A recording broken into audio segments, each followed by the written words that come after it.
사장님. Yeah. 벤치프레스 200kg 할 수 있는 요령이 뭐예요? There's one secret, top secret. Don't put this on YouTube, alright? Promise? Okay. My number one top secret is toe socks. Toe socks. Come on. Right here. Look at this. You see that? Toe socks. Oh man. Look at that. Look. You gotta be able to grab the floor properly. You see, look at that. I put so much leg drive, so much toe drive, big toe drive, that I burned a hole in this. Just push so hard off my toes. That's the secret. For real. Ready? A, B, C, D. Okay.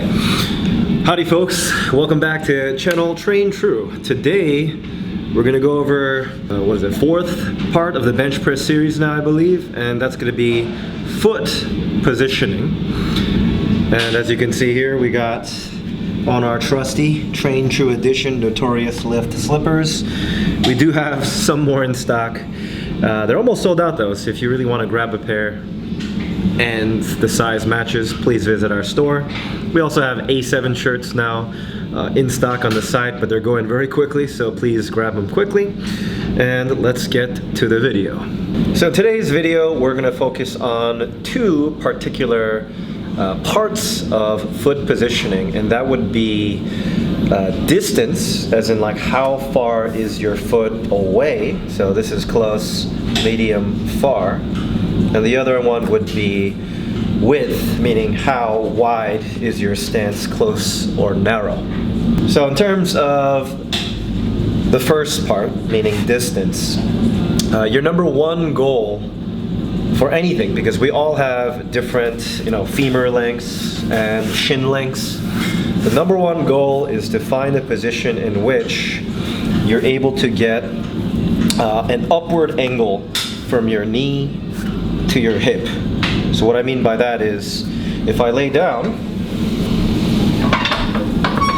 if you look from the side, if my knees are up like this is a negative angle, right?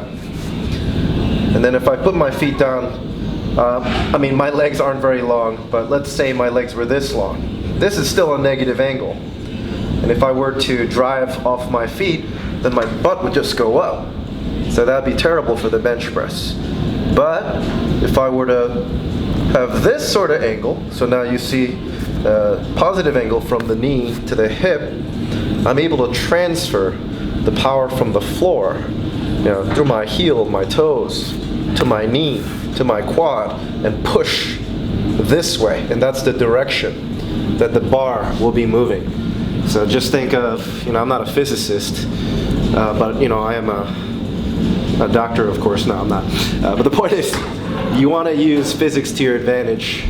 I want to transfer that power in this direction, right? At a slight upward angle. And if my knee were high like this, that wouldn't happen. Because in order for the power to transfer, my hip would have to shoot up into the air, and my butt wouldn't be touching the floor. Okay, so I'm going to start with my preferred, and I would say relatively standard, foot positioning, and that would be medium width, right, and getting about a 90-degree angle from the floor with your shin. So if you come down over here to the side, 90-degree angle means this is the one line, and this is the other. So think of here being the 90-degree angle. Right? Now this would be smaller than a 90-degree angle, because now the line is like this, shooting this way. And far would be, of course, greater than a 90-degree angle, because it would be going like from here to here, right? So the reason the 90-degree angle is optimal for most people is that it doesn't let your feet slip, like they won't be slipping forward much when you do leg drive, but it also allows optimal leg drive this way. So it's a compromise between optimal leg drive and making sure your feet stay planted on the ground and don't move throughout the press. So it'll look something like this. you guys have to test. Every bench press is, you know, slightly different in height. Again, your femur, shin, probably a different length from mine, but for me, it would end up something like this, like right around, fortunately, the end of the bench press for me. You know, then I would lay down, make sure my feet are planted, and I'll start lower, and, you know, look at the other videos in terms of how to set up, get your arch. But if you look, after I unrack, squeeze my scapula back, place my butt down carefully, it's relatively close to a 90-degree angle. And then here, I press, I got optimal leg drive. Even if I push, my butt is not necessarily coming off the pad. And that is just the average foot positioning. So kind of medium width, just that 90-degree angle with the shin. Okay, now the second most popular foot position, in my opinion, is the negative shin angle, meaning smaller than 90 degrees, meaning your feet are very far back. Now this particular style is pretty popular, one with people with kind of bad mobility, because they're not able to put their shins down perhaps. But it's also popular in other federations outside the IPF because your heel doesn't have to touch the ground, just your toes. Okay. So I'll talk about first how to do it and then the pros and cons. So for that, I don't have very good hip mobility, so this might be an issue for me getting far back. But I guess my toes would actually be around here. All right, and then regardless of how you put your feet down, so I would have to go down slowly, make sure my toes stay on the ground. Then I'd have to push myself into place, do as much hip drive as I can, then unrack, scapular retraction, butt down. Now as you can see, you know, my thigh does have the optimal, you know, upward angle. My toes are just barely touching, right?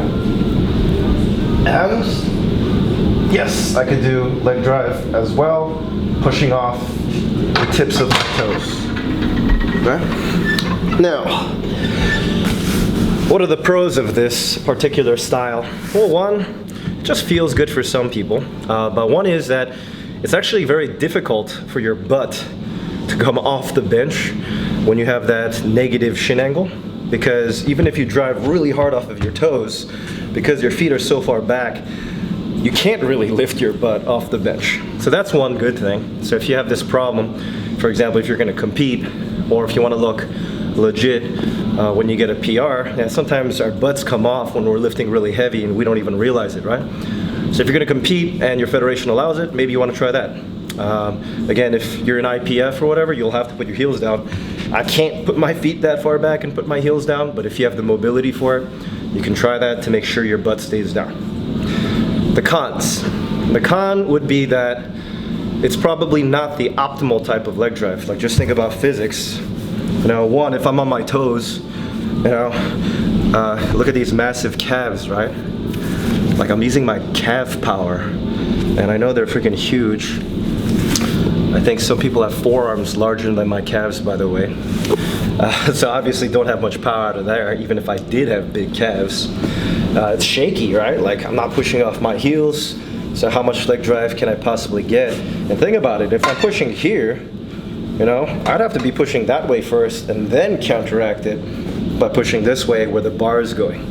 So leg drive is not that great. And another con is you have to have great hip mobility. If not, you're actually just bending your lumbar spine or hyperextending your lumbar spine. You know how people make fun of us for having a big arch in powerlifting? Yeah, I know I have a big arch, but most of it's in my thoracic spine, like up here, and that's pretty safe. But if I were to put my feet that far back, I actually do start feeling it in my lumbar where my discs are already messed up. So if you have back problems, I really wouldn't advise this one. And as you can tell, this is not my favorite type. But again, everyone's different. If that's the only way you can get that positive thigh angle to get leg drive in that direction and keep your butt down, then maybe this style is for you, so give it a try. Gotta catch my breath. Oh, cardio. Anyway, the third style, in terms of distance, would be feet far in front of you.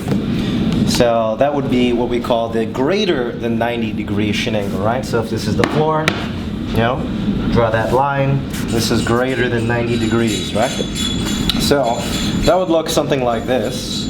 So before I had my feet right around here for the medium stance, here for close, far for me would be considered around here or even farther than that. Put my, of course, feet down, plant them.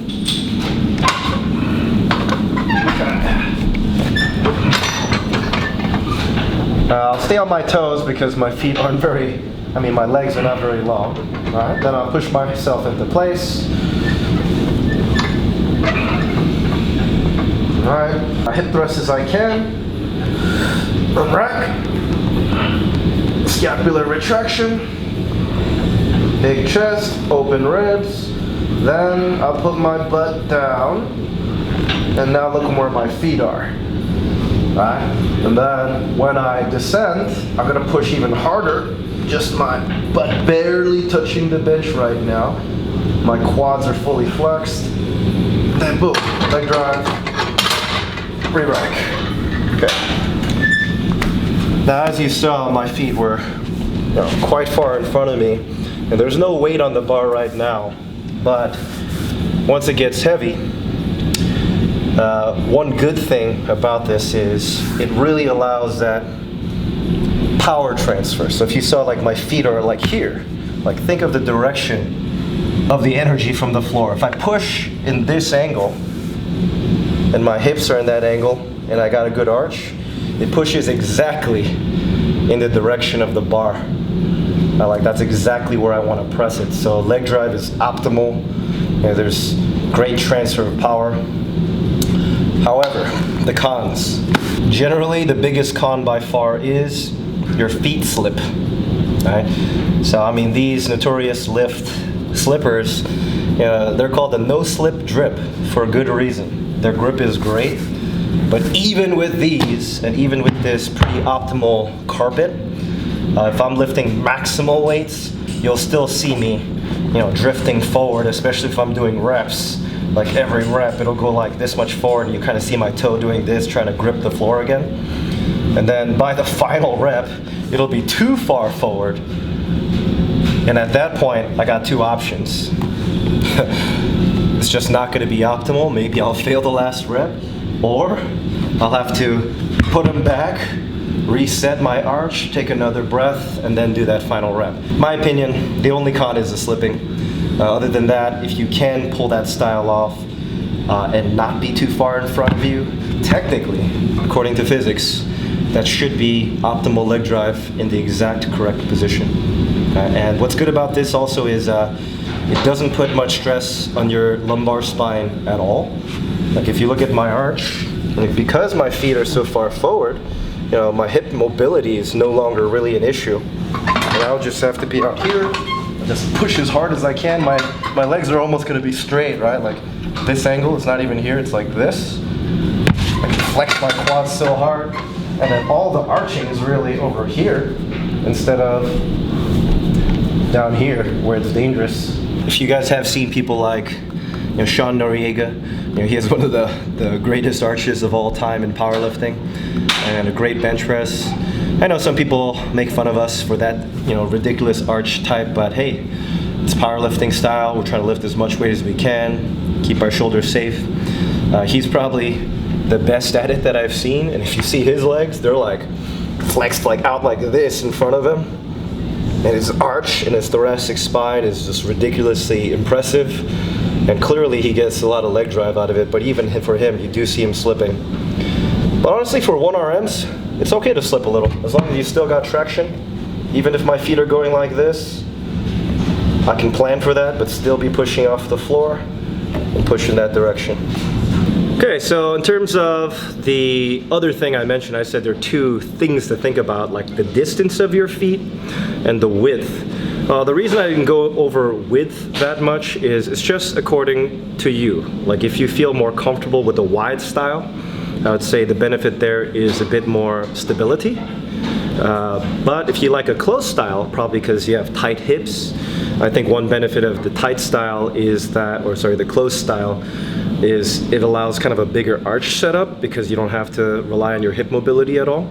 So experiment with it. Sometimes you have to put your feet wider just to get that positive thigh angle, you know, because maybe your legs are really long.